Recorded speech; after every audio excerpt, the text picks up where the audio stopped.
Hello students, मैं Anchan sir from Gandhinagar Nawada.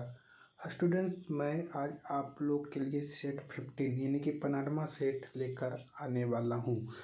14 set दे दिया था, आज 15वां सेट यानी कि आज 15वां सेट चल जाएगा तो आप लोग के पास 300 साइंस का 300 ऑब्जेक्टिव क्वेश्चन हो जाएगा, जो कि बहुत भी आई है। इतने में से बहुत ऑब्जेक्टिव क्वेश्चन आपको 50 गारंटी लड़ जाएगा।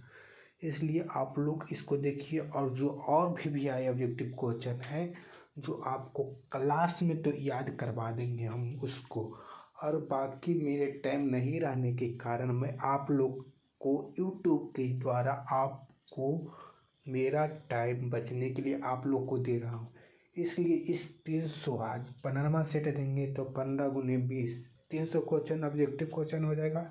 इसलिए आप लोग को पता भी नहीं चल रहा है और आप लोग को 300 ऑब्जेक्टिव क्वेश्चन याद हो गया है साइंस का। बहुत अच्छी बात है। ठीक बच्चे, तो आज इसी तरह मैं 15वां सेट लेकर आया हूँ।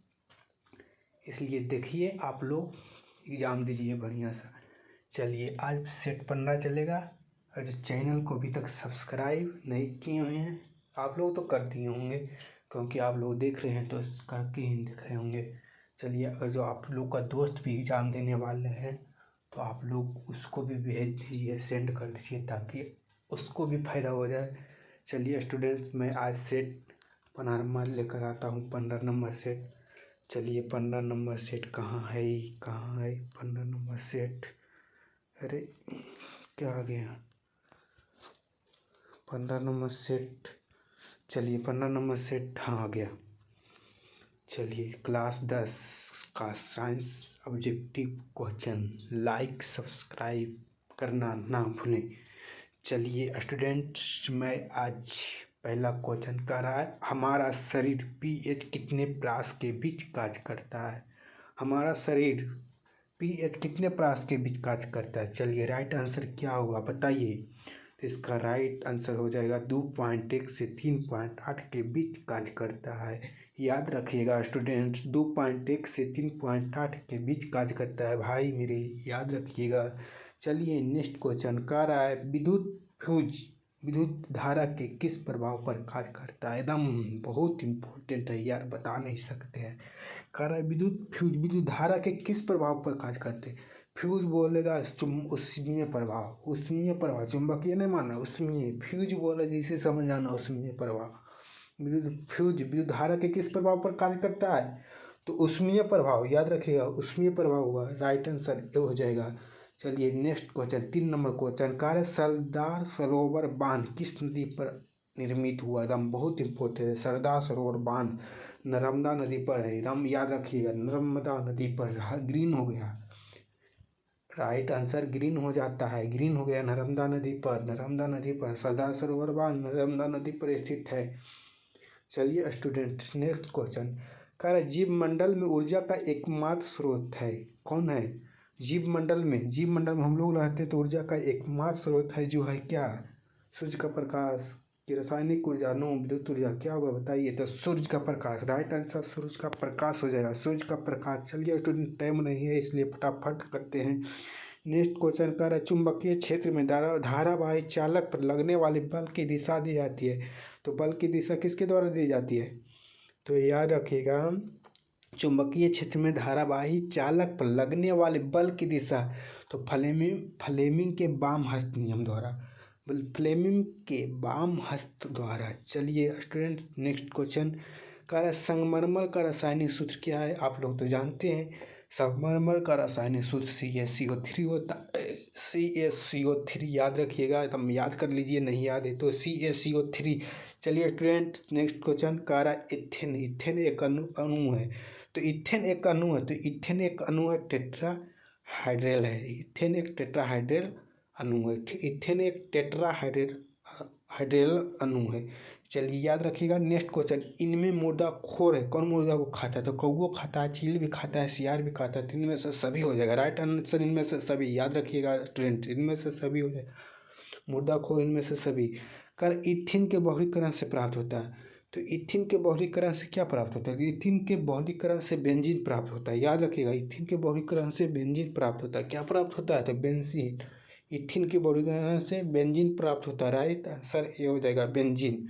चलिए नेक्स्ट क्वेश्चन। कार्बन बॉक्साइड किस धातु का अयस्क है? तो बॉक्साइड किस धातु का अयस्क है? तो एल्युमिनियम का अयस्क है बॉक्साइड। राइट आंसर एल्युमिनियम हो जाएगा। राइट आंसर भी हो जाएगा एल्युमिनियम। बॉक्साइड किस धातु का अयस्क है? एल्युमिनियम। फेरस नहीं होगा, कार्बन नहीं होगा, कॉपर नहीं। राइट आंसर एल्युमिनियम होगा। याद रखिएगा एल्युमिनियम। चलिए 11 नंबर क्वेश्चन का ओजोन परत पाया जाता है। तो ओजोन परत कहाँ पाया जाता है? वायुमंडल के निचली सतह में? तो नहीं, वायुमंडल के ऊपरी में सतह में। तो हाँ, वायुमंडल के ऊपरी सतह में पाया जाता है। ओजोन परत कहाँ पाया जाता है? तो वायुमंडल के ऊपरी सतह में। याद रखिएगा, वायुमंडल के ऊपरी सतह में ओजोन परत पाया जाता है। बी नंबर सही आंसर। चलिए नेक्स्ट क्वेश्चन। कार्य निम्नलिखित में से प्राकृतिक संसाधन कौन है? तो प्राकृतिक संसाधन कौन है? तो मृदा, मिट्टी भी प्राकृतिक संसाधन, जल भी प्राकृतिक संसाधन, वन भी प्राकृतिक।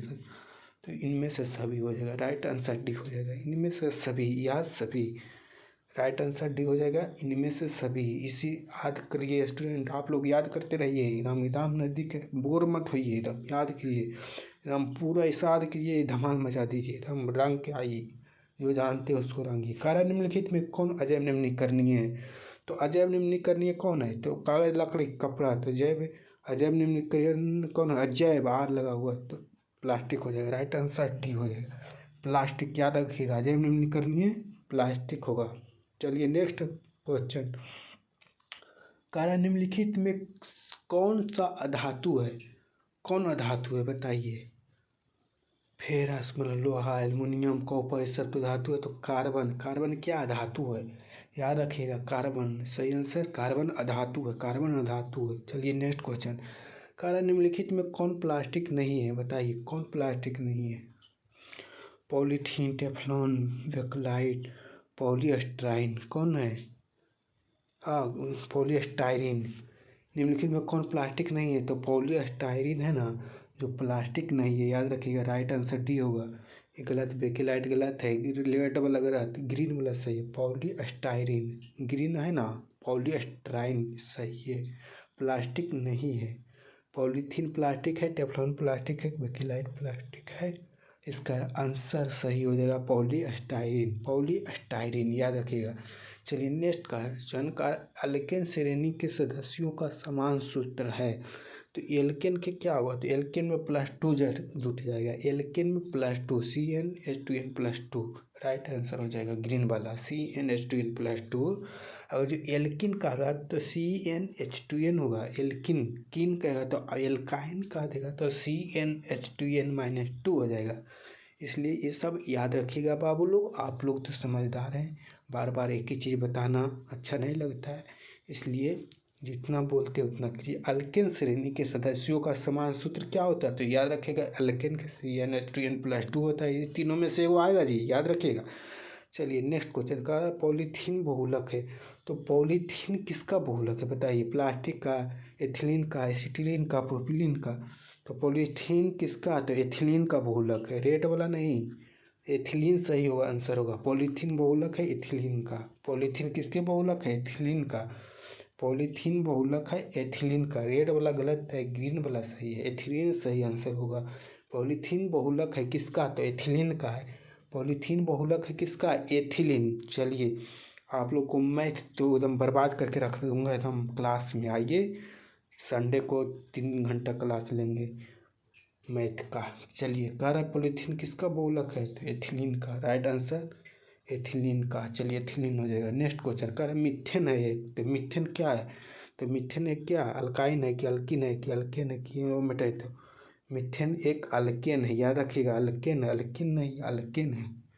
जो रेड है वो गलत है, ग्रीन वाला सही आंसर ग्रीन है, अल्केन। मिथेन है एक अल्केन, मिथेन है एक अल्केन, याद रखिएगा, मिथेन है एक अल्केन, मिथेन है एक अल्केन, याद रखिएगा।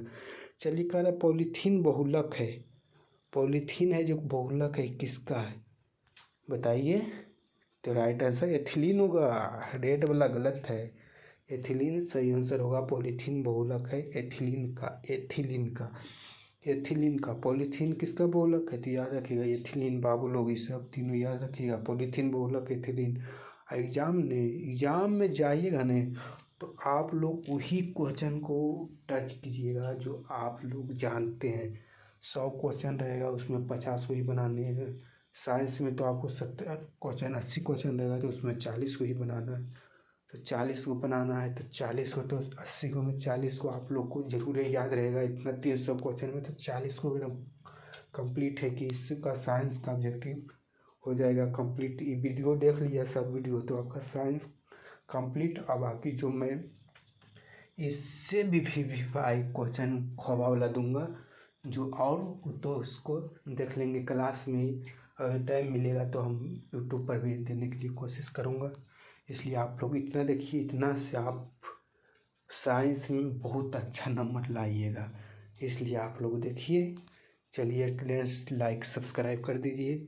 चलिए अब चलते हैं, आप लोग पढ़ाई पर ध्यान दीजिए। चलिए बाय। ठीक है स्टूडेंट्स, आप लोग पढ़िए, एग्ज़ाम की तैयारी कीजिए। चलिए अब सो जाइए, बहुत रात हो गया है। Good night.